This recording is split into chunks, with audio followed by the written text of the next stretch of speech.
अस्सलाम वालेकुम। आप देख रहे हैं कि न्यूज़ एचडी। मैं हूं किरण खान। चलते हैं आज की अहम खबरों की तरफ। अब रुक करेंगे कराची का, जहां से रिपोर्ट कर रही हैं हमारी lady reporter Arooj Khan. Human right council of Pakistan (HRC) के जेर एहतमाम कराची प्रेस क्लब के बाहर सानिया गुल प्लाजा के खिलाफ एक पुरअमन एहतजाजी मुजाहरे का इनेकाद किया गया।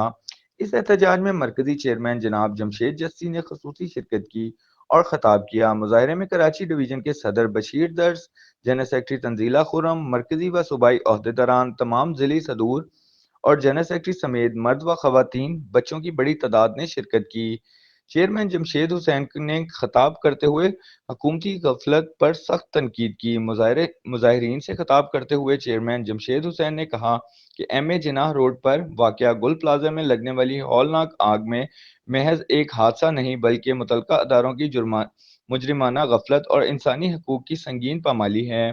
इन्होंने कहा कि 60 से जायद अफराद की शहादत और दर्जनों का लापता होना हुकूमती निज़ाम की नाकामी का मुंह बोलता सबूत है। Chairman human rights council of Pakistan Jamshed Hussain के अहम मुतालबात मुंदरजा झैल हैं। मुआवजे में इजाफा।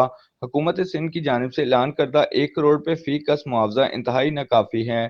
शरई तकाज़ों और चांदी की दीद के मुताबिक फ़ी कस मुआवजा कम अज़ कम 2 करोड़ 70 लाख रुपये मुकर्रर किया जाए। बाइख्तियार तहकीक कमेटी सानिया की तहकीक के लिए एक ऐसी कमेटी बनाई जाए जो नुमाइशी ना हो बल्कि जिम्मेदारान का तयन करके अफसरान के खिलाफ अमली कानूनी कार्रवाई करे। मेयर कराची का इस्तीफ़ा। शहर में इंतजामी नाकामी। फायर ब्रिगेड की नाअहली की इखलाकी जिम्मेदारी कबूल करके मेयर कराची फिलफौर अपने ओहदे से मुस्ताफ़ी हों। इदारों का एहतसाब। Sindh building control authority SBCA और फायर ब्रिगेड के इन अफसरान को निशाने इबरत बनाया जाए जिनकी अदम तैयारी और गफलत की वजह से कीमती जानों का ज़िया हुआ।